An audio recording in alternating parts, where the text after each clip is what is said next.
A 2021 Progress in International Reading Literacy study involving 400,000 children found that South Africa ranked last out of 57 countries. 8 out of 10 South African school children struggle to read by the age of 10. The study showed that 81% of South African children could not read for comprehension in any of the country's 11 official languages. In general, illiteracy among South African children rose from 78% in 2016 to 81%. Yet education is one of the single biggest budget expenses for the government, which can lead to disappointment over poor performance in studies like this. The report notes that a lack of suitable reading materials and inadequate infrastructure in schools, often things like toilets, have contributed to the crisis. Whichever way we select to hear the implications of this report, what we can assume is that the silent referent of this discourse is race, particularly as the construct of race codes our very conception of crisis in this contemporary South Africa. Less clear is which form of the problematization of race allows us to make sense of the sources of the problem at hand, which I want to suggest relates to the historiographical form through which the idea of race is problematized. The agency of the jurisdiction upholding truth claims about race, or the functioning of a regime of truth, from the institutional site of a historically black university such as UWC, has to be supplemented with the experience of race if it is to exit the script of apartheid with which it is saddled. This is something I learned as a tutor in the People's History program many years ago at UWC under the leadership of Gary Minkley and Nikki Rousseau, whose work both ended with a critique of their own efforts of bypassing apartheid by passing through the trope of experience. So this is a program that was set up at the height of the 1980s by Gary Minkley and Nikki Rousseau to draw students into a massive, vast intellectual project involving students at undergraduate level who went out, they were called barefoot historians at the time, went out into communities to collect histories of the everyday, to collect histories of the struggle against apartheid. In 1990, as apartheid was folding into this new democracy, Gary and Nikki wrote a fairly detailed, reflective essay in the South African Journal of History in which they suggested that this project had largely failed because in some ways it had thought through the question of experience without thinking about the historiographical project that was underway in that moment. So to talk about the form of the problematization of race is to think about race as more than the sum of its effects, but also as reliant on a grid of intelligibility, as Nikki and Gary discovered, or as I want to put it, as form. As we may deduce from Siraj Rasool's genealogical mapping of the discourse of race in South African history that accompanies some of the texts that you have read for this session. What Siraj achieves in his essay is to bring into view the desire for non-racialism as the very interpretive frame for conceiving of the problematization of race in the struggle against apartheid. In threading the critique of race through liberatory commitments to the idea of non-racialism, Rasool is able to show the intellectual genius that underwrote the struggle against apartheid, and that it lay in placing a constraint on the tendency of race to function as a free-floating signifier, as Stuart Hall would put it. So Rasool's argument here is something like non-racialism produced a concept that was unavailable in any ontological sense, but as a desire that underwrote the commitments of the liberation struggle. So, what is often thought of as a sectarian distribution of approaches to the problem of race, in Rasool's rendering, actually is what we shared but not in common. So we shared an ambition for non-racialism but not in common across the political spectrum. And that was a very important marker given the way in which apartheid manipulated, distributed, deployed this free-floating signifier called race. So the genius then of the struggle mounted against apartheid was to give form to a supposedly formless object of oppression, exceeding its foundational fictions by virtue of an untested ideal so that it simultaneously narrated and contested claims made on the grounds of race to ends other than those prescribed by apartheid. This is an attitude that was carefully replicated in the South African Contemporary History and Humanities seminar of the Department of History and the Institute of Historical Research, and later the Center for Humanities Research at UWC, in which many in my generation cut their teeth. Week after week, seminar papers were probed for the repressed unconscious of race in competing disciplinary modes of exposition that paved the way for epistemological access and induction into combining knowledge projects with forms of induction into the liberatory compulsion to overcome the racial precedents of apartheid upon which UWC rested. So what I'm saying then is that at UWC, the question of race was both a question of epistemological inquiry and a struggle to overcome the constraints imposed by apartheid on an institution marked by the Extension of Universities Act in 1960, the act that produced the bulk of ethnic and racially formed universities in South Africa. Those outside of those grand frames of the liberal English-speaking university and the Afrikaner nationalist university. The bulk of the universities that accommodated the majority of the population who was segregated by virtue of apartheid's decree. So in my own initial doctoral research, the seminar's line of questioning, this weekly probing of where is race, where does it register, where is it lodged in the epistemic forms that we engage in. The seminar's line of questioning shaped my interest in anticipating responses to Nicholas Xaleka's mission to retrieve the skull of the Xhosa king Hinsa, alleged to be beheaded on the banks of the Kabaga River in 1834. And so this work that came into being on the cusp of that shift, what we call in this country the transition, capital T, for both the and transition. The transition, this work was an attempt to think about what it would mean to think through the project that was undertaken by this healer diviner Nicholas Xaleka to retrieve a skull from Britain, which is where he went to retrieve the skull, and to return it to its burial place in the Eastern Cape, where the king was beheaded in 1834, the same year that slavery was abolished at the Cape. At the time, it was also the subject, this very question was the subject of a first-year history course, pedagogically arranged as lecture debates, designed by Leslie Witz. And as we know, Leslie Witz, is he here? One of the great designers of undergraduate courses at UWC. Without Leslie Witz, the first-year program would have suffered enormously, because Leslie brought to it a certain kind of attention that had formed in the days at Kanya College, which was that bridging year for those who came out of prison, who were wanting to enter university, that was set up not too far from here in Salt River, but also in Johannesburg. So Leslie Witz had designed this course on the return of Hinsa's skull and raised the question in that course about what it would mean to think about the restoration and repair of the past in the midst of this grand transition that had been promoted as the miracle in South Africa. That course was later taught by myself and then also by Heidi. And so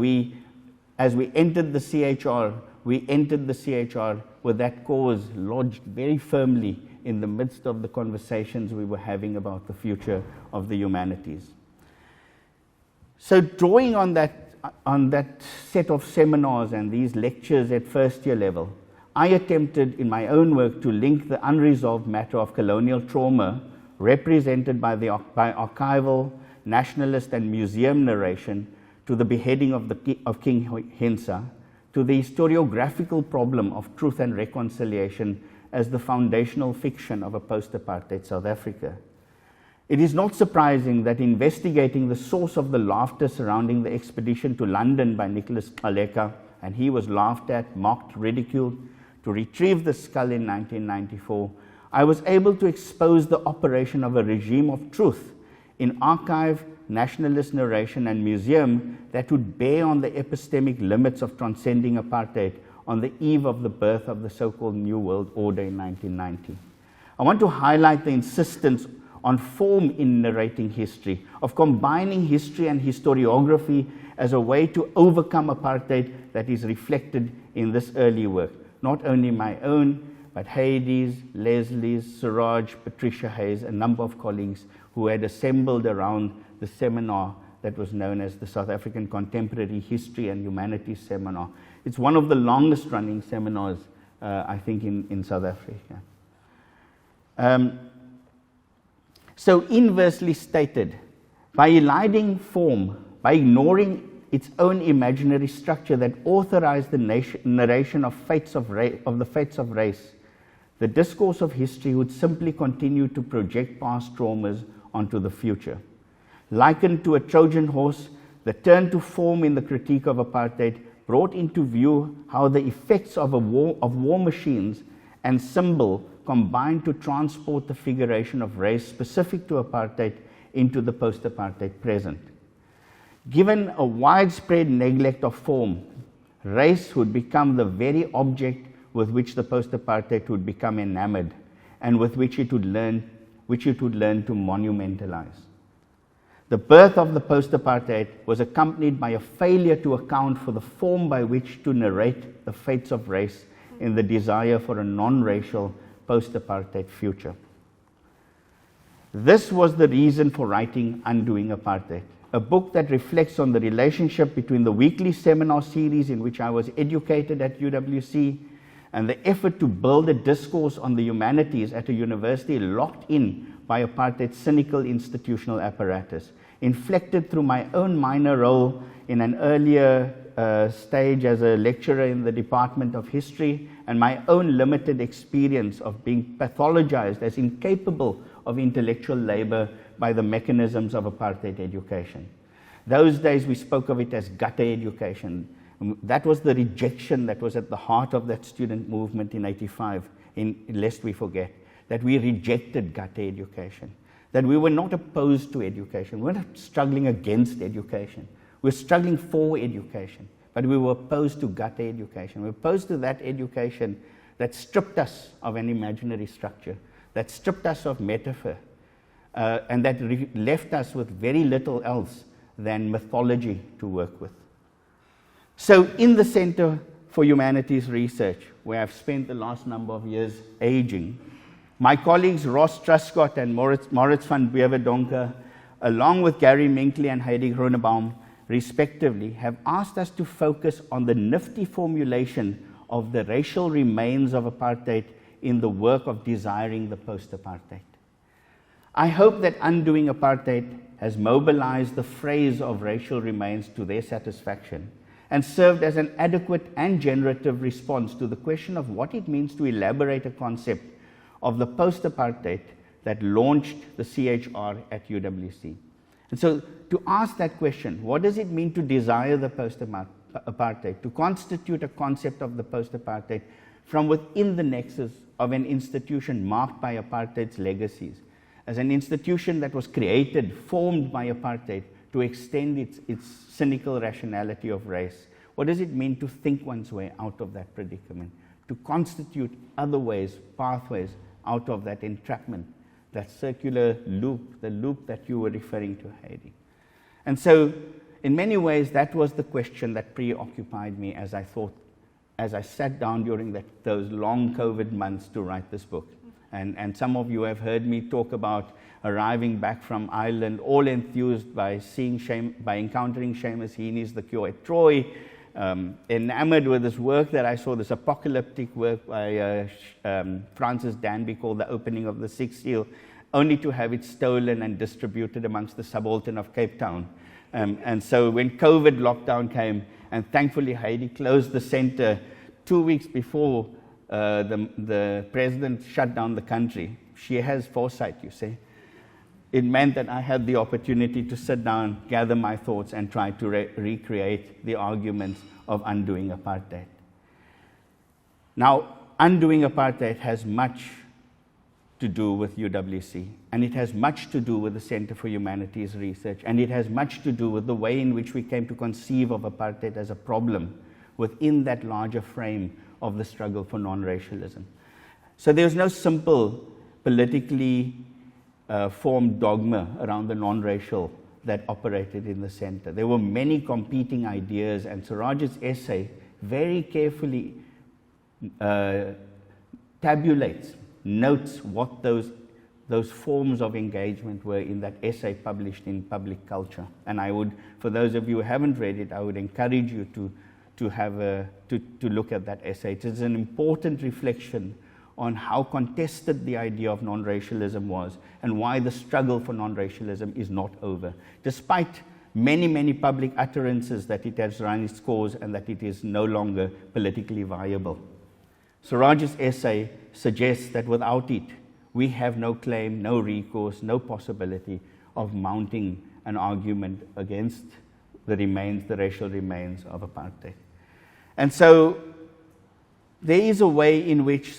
what that book is also trying to do is respond to this new moment. And the new moment is one that articulates a recovery of a concept of race to political ends.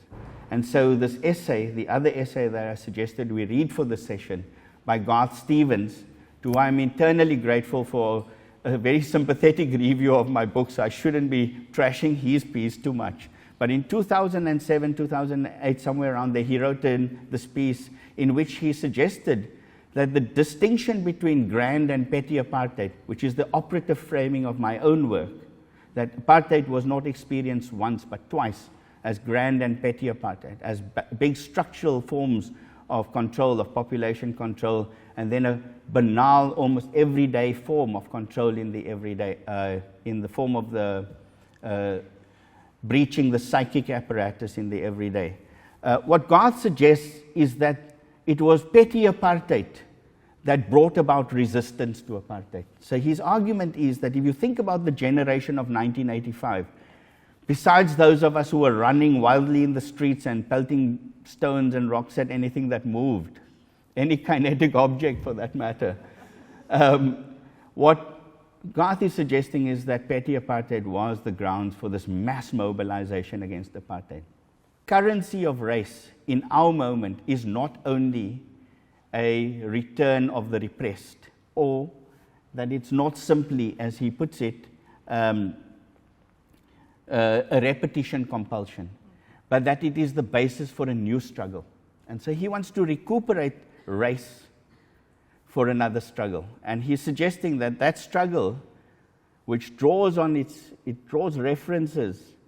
from that earlier 1985, 1980, 1976, those mass struggles in the streets of Cape Town, of South Africa, of Soweto, and so on, that might be serviced again by a concept of race. So Garth Stevens remains hopeful that this unresolved dynamic inherited from apartheid, the continuation of apartheid in the guise of everyday life, will offer us a basis to revitalize democratic politics and pave the way towards democratic futures. But I am doubtful about this, especially since Stevens, as a trained psychologist, trained at UWC, and we in Cape Town normally say nogal when we say that sentence, trained at UWC, should be more familiar with the idea of the uncanny. So at the institutional site of the historically black university, and yes, race looks different from UWC than it does from the vantage point of the English liberal or Afrikaner nationalist university. Race is not simply a matter of a significatory potential entailed in the return of the repressed that avails itself to a renewal of politics. As I have attempted to show in Undoing Apartheid, it is the very grounds for a return of the repressed in the guise of the uncanny, which under apartheid amounts to a return to mechanized forms of life as opposed to a livable life of freedom. I've argued for an aesthetic education as a way to return to form for mediating our encounter with the post-apartheid and the configurations of race or reconfigurations of race in the post-apartheid, as the only way of surpassing the sensory assault waged by the discourse of petty apartheid on the everyday experience of race. In this, I hope to follow Benjamin, who in 1929, on the cusp of fascism, asked searchingly who held the idea of freedom. He found his answer with the surrealists, I instead have turned to the realms of object theatre, such as Wojciech on the Highveld, for a response to that very question. The call for an aesthetic education that in this instance the puppet inaugurates commits us to what Nancy Luxon has called, with a permission for the distortion of her astute reflection on Fanon's psychiatric hospital, the university as a way station of thinking our way out of the predicament of apartheid, that asks us to withhold the temptation to narrate, if only to understand that apartheid and its racial remains are lodged in the realms of the materiality of the object as much as it is in the realms of the experience of the subject. There's much more to say, but since this is a seminar, let me think aloud about what I might say as a discussant to a paper that delineates the dire state of literacy in South Africa with which I began. I would make 3 points.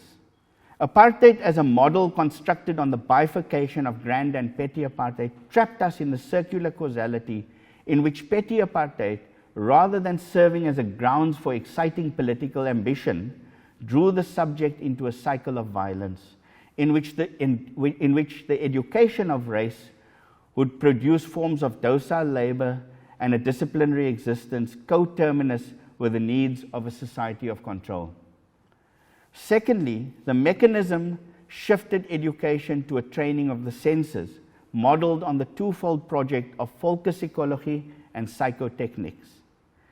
Verwoerd was formed by this discourse in his reckoning with the poor white question and the native question to produce a modern concept of race that would serve as a biopolitics of the future, not only in South Africa, but globally. So perhaps the persistence of race in post-apartheid South Africa has less to do with political failure than with the form given to experience through this model of education. For example, our literacy problem in South Africa has its early formation in shifts in literacy training that unfolded in Wilhelm Wundt's laboratory in Leipzig and continued by R.W. Wilcox through his laboratory at Stellenbosch University in South Africa and Hugo Munsterberg's laboratory at Harvard University in the US. And so with the birth of the disciplines of the mind, a particular shift took place in the object of race and the mobilization of race to the ends of political societies of control and political governmentality. Now, if you don't believe me, I'll ask you to consider the following. American James Cattell traveled to Germany in 1883 and spent 3 years in the laboratory that Wundt had set up in Leipzig. Now, just as a footnote, this is the same laboratory that Verwoerd went to in 1926 to spend some time studying, but that was also the model for the laboratory built at Stellenbosch University that was set up by R.W. Wilcox, but where Verwoerd did his dissertation on the blunting of emotions. So Cattell had traveled to Germany in 1833, spent 3 years with Wundt, earning a doctorate. In Wundt's lab, he studied the reading patterns of literate adults. Because these adults did not sound out the words they read, Cattell theorized that neither should children. He determined that little is gained by teaching the child sounds and letters as the first step to being able to read, reasoning that children should instead focus on the whole word. Thus, efforts to eliminate teaching the individual letters of the alphabet and to drop phonics in favor of word sight recognition stem from Wundt's experimental work in the Leipzig laboratory. This is the foundation of an education of submission to capital and not to the ends of freedom from the tyranny of race.